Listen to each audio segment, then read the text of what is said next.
Welcome everyone back to yet another day of the Interstitial Cystitis Association Walk for a Cure, Walk for IC Awareness. Now, I hope you have been enjoying our panel of expert interviews, and today you're actually going to hear from me. So again, for those of you guys who don't know me, my name is Nicole Cozean. I'm a pelvic floor physical therapist. I have a pelvic floor physical therapy clinic dedicated to men and women that are suffering with pelvic floor dysfunction. And we subspecialize in interstitial cystitis and other chronic pelvic pain conditions. I also have been a member of the Interstitial Cystitis Association board for about 5 years now. And I love this organization. I love its dedication to you, the person that has IC, thinks they have IC, and we're trying to better the holistic healthcare around this condition.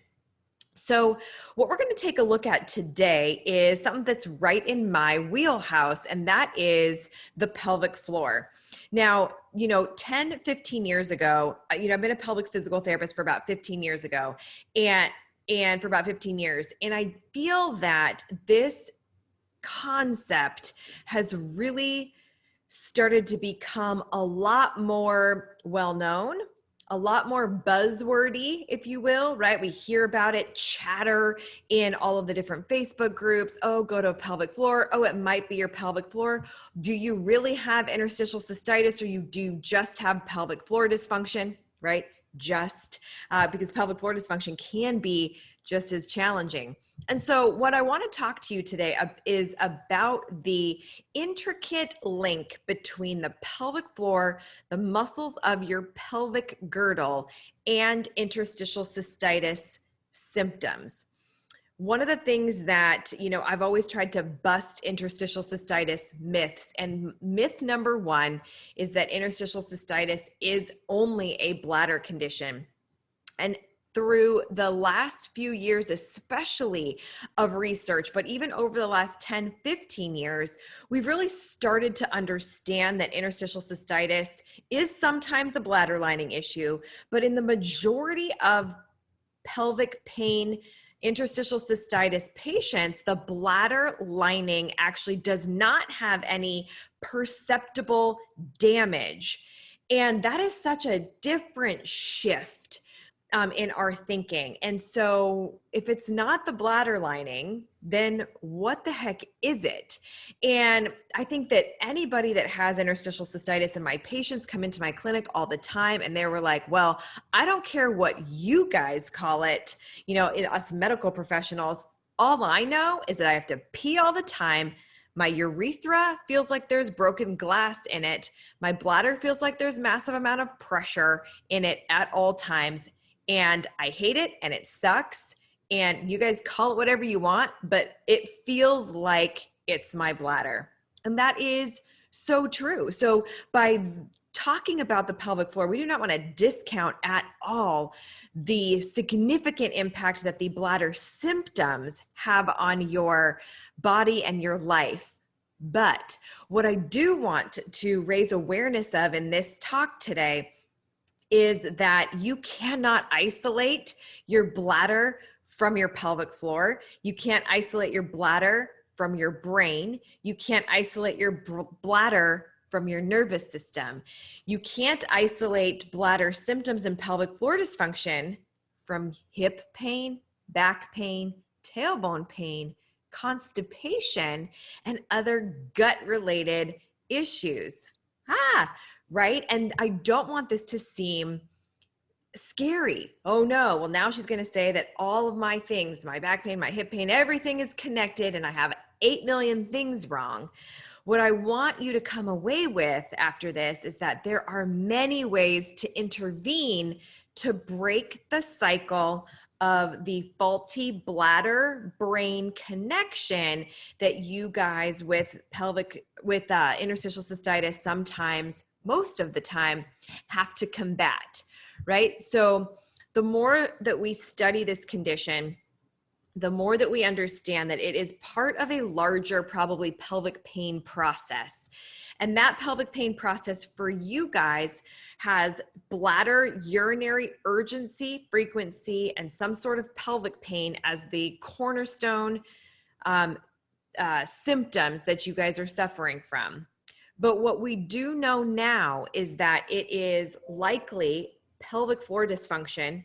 It's nervous system upregulation, or a sympathetic nervous system is very much like going awry, right? And that the brain and bladder connection is actually becoming not accurate anymore. It's sometimes why you guys feel like you have a huge urge to urinate and you go and only just a little bit comes out, right? So something about the way that your bladder is perceiving that there's something in there is going up to your brain, and there's some message that's getting crossed in there that your bladder and brain is saying like, yeah, I need to empty, but what's really in there is not that much. And so what the heck is that all about, right? Well, we're going to talk a little bit about how it's both can be both the pelvic floor and the nervous system upregulation. But then what the heck are we going to do about it? And who really is the best practitioner to help with that part? I also don't want you to come away from this little expert talk about that I think that pelvic floor physical therapy is the only way to get relief. That is certainly not true. I think it's an integral part of the entire multidisciplinary treatment team. It takes a village to heal with IC. And so we need to be using multiple avenues to break what I call the DIP cycle, the dysfunction, the pelvic floor dysfunction, the dysfunctional tissue, the inflammation, which can be both local at the bladder level, but also systemic at the body level. And then also the pain. So the DIP, dysfunction, inflammation, and pain cycle. And one of the things that we're going to talk about today is the wonderful pelvic floor. The pelvic floor is a series of muscles that basically goes all the way from your pubic bone back to your tailbone, and from each sit bone to each sit bone. Now, this happens to be a female pelvis, but actually males listening to this with interstitial cystitis actually have a very similar structure of the pelvic floor. Right here where we have the vaginal opening, you just have the penis, right? But the actual muscle structure of everything here looks almost exactly the same, and your urethra, the male urethra is a little bit longer than the female urethra. So pelvic floor muscles are big time in the pelvic girdle. They literally, it's not just a clever name, they literally are the floor of your pelvis. And again, it goes from the tailbone all the way to the pubic bone and each sit bone. Now, if you take a look inside here, this is female. We've got the bladder, the uterus, the rectum. A uterus, if you still have one, if you've had a hysterectomy, this might be gone. You might still have your ovaries. If you're male, obviously this is not here. But what I want you to take note of is that your bladder and your rectum are very close together. And the other thing that I want you to pay attention to is that your bladder sits right on top of these couple of muscles right here that are part of your pelvic floor. Now, your bladder here does not know any difference between my muscles are tight, the muscles around the urethra are tight, I'm just kind of mad because there's inflammation around there. If it's really close, then you might have, if you're constipated and there's a lot of pressure in this rectal area, it can be pressing on the bladder. And this guy only knows how to say either, ouch, I'm in pain, or get this urine out of me, I think I have to pee. Those are the only two messages it really has. And so if anything is bothering it from the outside, pressure, bloating, endometriosis if you have that, constipation, pelvic floor dysfunction, it gets the message of, what am I going to transmit? Either there must be something in my bladder, or yikes, I need to send up a message to the brain that says, what's going on? I think I hurt really bad. And so that message from the brain kind of gets confused up there because it's kind of like, well, there's nothing really wrong with your bladder, I don't think, but geez, you're sending really strong messages up here. So I'm going to send a message down to all those areas. It's kind of like alert, alarm. We're getting some strong messages from your bladder, and I'm not really sure what is going on, but I'm going to alert everything around that area to tighten up, to protect, because I'm not really sure what is going on, right? And that is sort of what's happening in some people all the time, every day, and it's relentless. Other times for people that have more cyclical nature to their symptoms, it's happening every once in a while, or when you get stressed out, or if you've been sitting too long. But bottom line is that there is something faulty with that system, which can be intervened and fixed, by the way. And then also it leaves then your pelvic floor muscles to be like super confused and kind of just like, I don't really know if I should relax. To pee. I don't really know if I should be contracting to protect. I'm just going to stay in this sort of semi-contracted state because I'm not really sure what is actually going on, right? So it becomes in this mode where it's a little bit tight, it's on alert, and it's still bugging the bladder symptoms. And so really what this can do over time is affect the way that your entire pelvic floor actually functions. And if you look at what these muscles do, they wrap around the urethra, they wrap around the vaginal canal or the base of the penis, and they also wrap around the rectum. So in that way, if these muscles are trying to protect something, no matter the reason, then they can wrap around the urethra and cause urethral pain. They can wrap around the vaginal canal and cause vaginal burning, vulvar burning, painful intercourse, pain with sitting, right? Because we sit right on these muscles too. And it can also cause issues with bowel movements, constipation, feelings of incomplete emptying of your bowels, meaning you think you really have to poop, you go sit down and it's just not coming out. You're pushing, you're straining. You might be irritating your bladder from that also.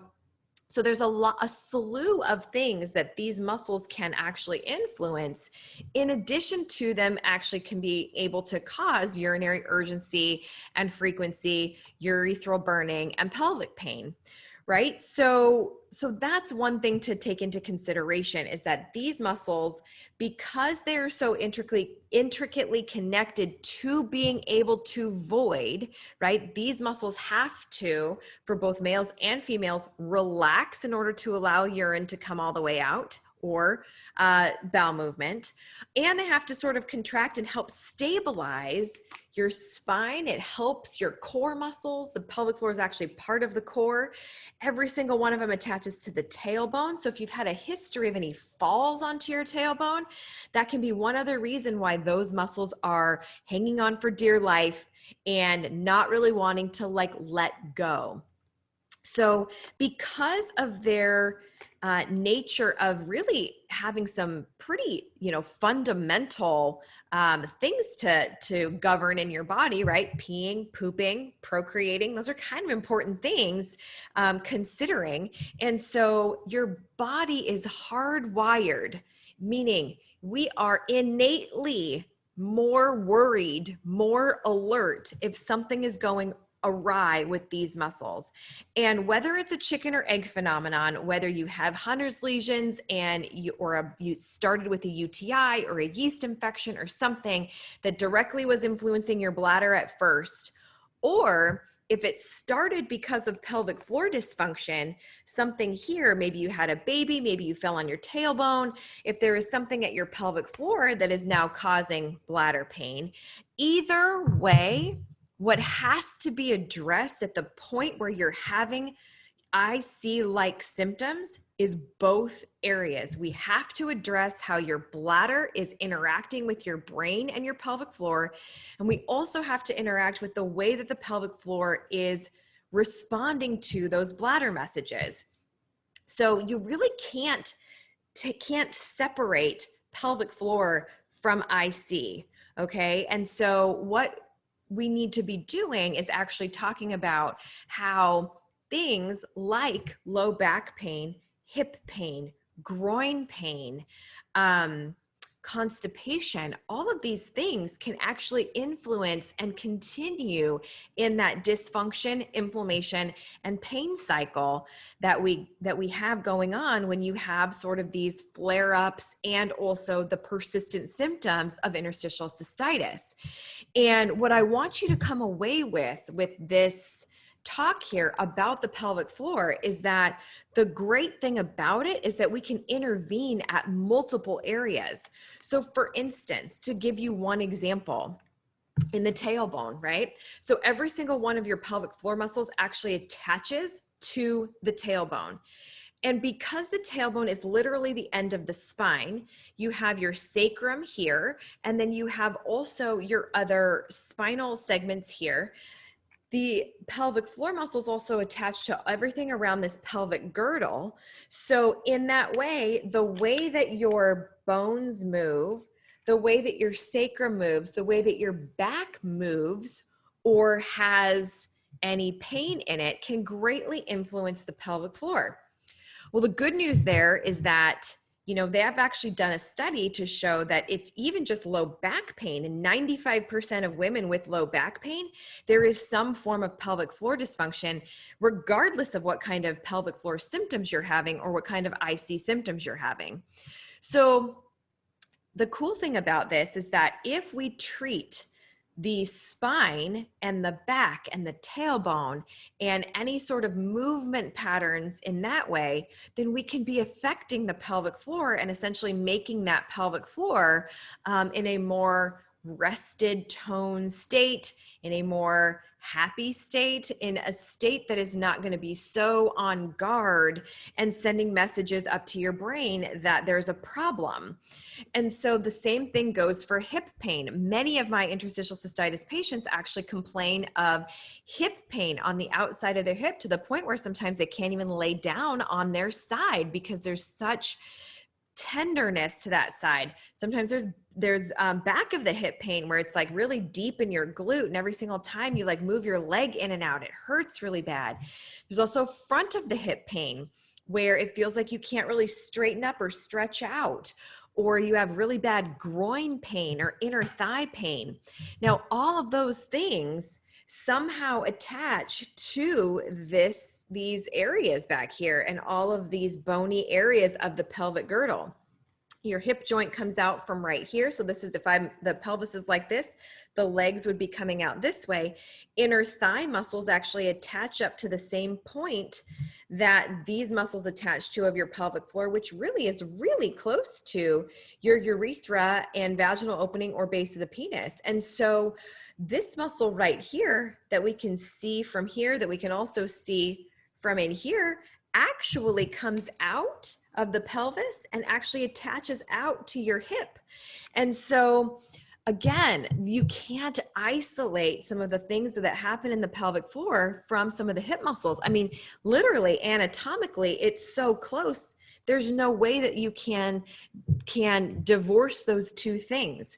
And so the good news about that is that if you have hip pain, either to begin with and then your pelvic floor symptoms, IC symptoms started, or you've had IC and now it's sort of bled over into this hip pain that's so ridiculously painful. What we can do though is that by addressing both the pelvic floor and the hip, we can eliminate that part of the dysfunction, inflammation, and pain cycle and kind of, for lack of a better phrase, kill two birds with one stone, kill three birds with one stone. If we can actually take into account from the pelvic floor dysfunction, the fact that your tailbone is the end of your spine, and actually treat some spinal mobility issues that you're having, some low back pain, then we can also influence how your pelvic floor is functioning and how that pelvic floor is giving messages to your bladder. And so I really, really want this to be an exciting thing. Like, oh my gosh, if I could just address some of the back pain, some of the hip pain, this can actually help my interstitial cystitis symptoms. And that's really, hopefully I feel like empowering and exciting. Now, So we talked a little bit about pelvic floor dysfunction and interstitial cystitis symptoms. We talked about how it can be involved, the pelvic floor can be involved in hip pain, low back pain, and tailbone pain, and how those things can influence urethral pain, bladder pain, and urinary urgency and frequency. We also talked about how pelvic floor and bowel movements, because that the bladder and the rectum are actually super close anatomically, that constipation issues, especially because right here where these white holes are where the nerves of your pelvic floor come out. If you have a history of constipation, IBS, going back and forth between diarrhea and constipation, it can irritate those nerves that are coming out of that front part of the sacrum. And some of those nerves actually go to the pelvic floor. Some of those nerves go directly to the bladder, and some of those nerves go down the back of your leg and innervate your hip and all the way down to your foot, similar to the sciatic nerve. Right? So again, everything's connected in there. And by addressing one area, we can actually be influencing the other areas. This should also be really exciting for somebody that can't get to a pelvic floor physical therapist, because most of the time you do have access to an orthopedic physical therapist. And if you can get to one of those people as well, sometimes then you can address a back pain or a hip pain issue, and then also in turn help to calm down some of those symptoms. So we'll talk a little bit about that here in a second. So the other big key factor that the pelvic floor is influenced by is the nervous system. And so this is where we get a little bit more broad and a little bit more macro, like I like to say, that overall, everyone says, oh, if you just handle your stress, you can go ahead and that your interstitial cystitis will be better. Well, we all know that that is more easily said than done. But what I do want to point out, though, is that the nervous system component, the fight, flight, freeze, is directly opposite to the rest, relax, digest, and pee nervous system. So when you have an overactive fight, flight, freeze response going on, for multitude of reasons, both systemically, globally, right? COVID is one of those things where it's like, oh my gosh, can we just catch a break? But also personally, emotionally, work-wise, all of those stressors can actually influence the nervous system, which actually influences the pelvic floor, and it influences the actual bladder input. So your bladder becomes more sensitive to the fight, flight, freeze system when that system is like turned up on that volume. And so sometimes what can be really awesome is that a pelvic floor physical therapist can actually intervene and help you physically with the pelvic floor, the low back, with the hip stuff, but also can look at other ways that your breathing can start to help to regulate your nervous system a little bit. It's not as easy as just saying, oh, just do some deep breathing and you'll calm down, right? We've had patterns of thought process. We've had pain patterns. You've got fear-based patterns of, oh my gosh, am I going to flare again? What if I can't go to work tomorrow? I need to be able to take care of my kids, right? All of these things can influence the pattern of your nervous system, and we can help to intervene physically to help that nervous system be more responsive to the other rest, relax, and digest nervous system, which is called the parasympathetic nervous system. So I hope in that way that can sort of start to think about, if you've been to pelvic floor physical therapy before, am I actually getting that holistic treatment that is addressing all of those areas? And so now we're going to move into, well, Nicole, so if you're saying that the pelvic floor is super involved with interstitial cystitis, that my hip pain, my back pain, my tailbone pain, my groin pain, all of those things can also help my IC pain if we got those things addressed, then I'm all about it. Where can I find a good pelvic floor physical therapist? Well, I am going to do a little bit of real talk with you guys here today, that all pelvic floor PTs are not created equal. And just like in any profession, there are great, there are good, there are good enough, there are meh, a little bit could be better, they're poor, and there are bad. Doctors, PTs, occupational therapists, nurses, right? Lawyers, any profession has a wide variety of expertise levels. But I'm going to give you a couple things to look for to see if a pelvic PT that you're going to seek out or are going to is a good fit and is quote unquote good, right? Now, a good PT is one that can actually help you with your symptoms. So if you are doing really well with your pelvic floor physical therapist, then awesome. But if you aren't or you haven't tried it yet, I feel like this is going to be a little good check-in to see what are some things that you should be looking for to get a really good provider on your team. So number one, with pelvic floor physical therapy, there is a wide variety of subspecialties within this field. So for instance, there are a lot of pelvic floor physical therapists that specialize in postpartum or pregnancy. Now, some of those people can be awesome at also treating pain, but some of them, they aren't, right? They don't do that every day. 95% of their patient population is dealing with somebody after they've had a baby versus someone like my clinic. I grew up, I became a pelvic floor physical therapist with a chronic pain population under my belt from like day one, right? And there are a divergent nature of the continuing education things that pelvic PTs can take that are much more chronic pain based, inflammation based, pelvic floor for hypertonicity versus how to get back after a baby, core muscle activation, diastasis recti, all the things that happen, prolapse, all those things that happen after you have a baby. And so I highly recommend that you look for someone who has at least some experience in dealing with people that have chronic pelvic pain conditions.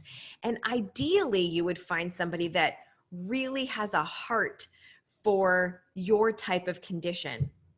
You know, it's all about finding a practitioner who's super passionate about helping you. And this goes for physicians, it goes for PTs, it goes for any other healthcare practitioner.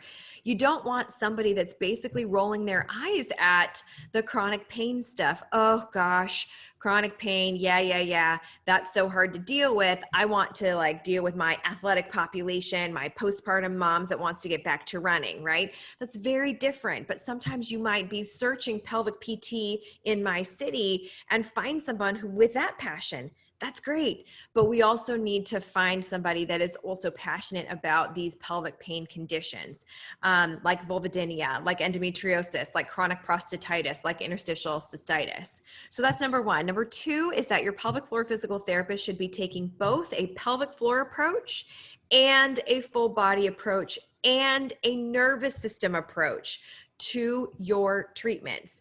If you can't identify those categories of things that you are doing in your treatments, I want you to ask your pelvic PT, what areas are we working on that's nervous system based? What areas are we working on that's orthopedic based? And what areas are we working on that's actually internal pelvic floor PT based? It takes a broad view of the body, of the pelvis, of the pelvic floor, but also how that pelvic floor system functions within a broader body in order for pelvic floor symptoms and interstitial cystitis symptoms to both go away and stay away. It's really important. We do not recommend that your pelvic floor physical therapist is teaching you to do Kegels unless they have a freaking really specific reason why they're doing so. In general, Kegeling is contraindicating, meaning it's not recommended for somebody that is in a pelvic pain condition, a pelvic pain response. Now, that doesn't mean that you can't strengthen your pelvic floor. And so a lot of times we can have a pelvic floor that is both tight, but also not doing its job. And so you need the expertise of a pelvic floor physical therapist that works with that chronic pelvic pain community in order to differentiate who's appropriate to move on to pelvic floor and hip strengthening and low back strengthening, but also respecting that pain component of the symptoms.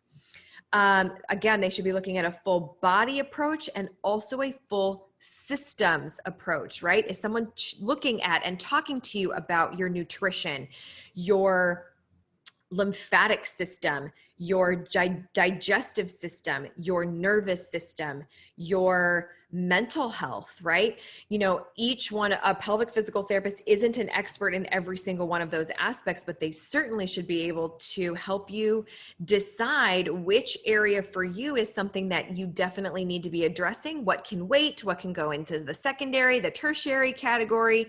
And we can really find the underlying why, the underlying reason why your body has decided to have this pelvic floor dysfunction, why that pelvic floor dysfunction is specifically causing the interstitial cystitis symptoms and bladder pain that you're experiencing. And why is that happening now? Why is that happening with my history? Why is that happening with my concurrent orthopedic issues? Someone should be able to help you with that. I really highly recommend that you ask about the number of treatment times, the amount of treatment time that you actually spend one-on-one with the pelvic floor physical therapist. In my practice, that's at least 1 hour. We also have 2-hour sessions. Some practices where you're spending only 15 to 20 minutes with one-on-one with the pelvic floor physical therapist, and then you're going on to another person, sometimes that's not licensed and not skilled in that area. Make sure that you're not just getting put on some biofeedback machine and set to do your exercises by yourself in that session. Your time can be much better spent one-on-one with that pelvic floor physical therapist that can actually work on you manually, both externally and internally, to help alleviate a lot of those symptoms.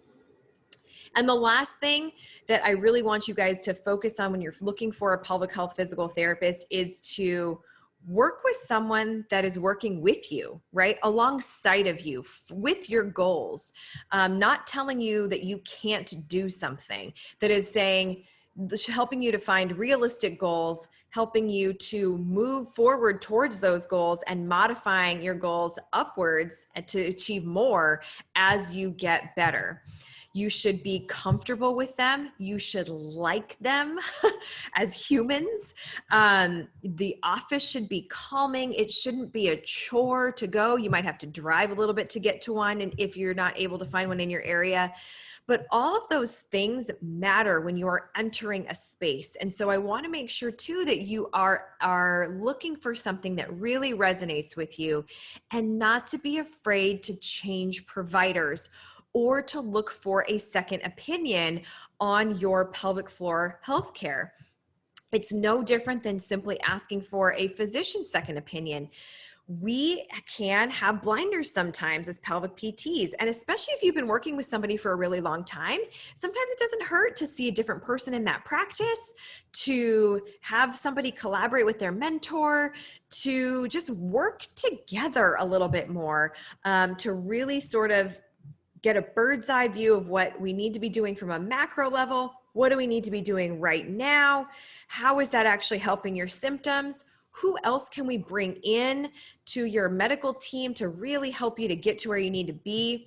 I really wish that for everybody that they can find a practitioner, find your pelvic PT person to be able to go along that journey with you. It's really important, but don't forget that you can change providers. You can take a break from physical therapy. You can take a break from medications. You can, make sure you check with your physician on how to do that, right? But I get that it can be exhausting to have interstitial cystitis, but I really think that if you take the mentality that I need to feel comfortable with what I'm doing, I need to feel comfortable with the plan of action moving forward, and you're working with somebody, together instead of I do what you say type of a situation, then I hope that you can have a better sort of collaborative healthcare approach to your IC symptoms.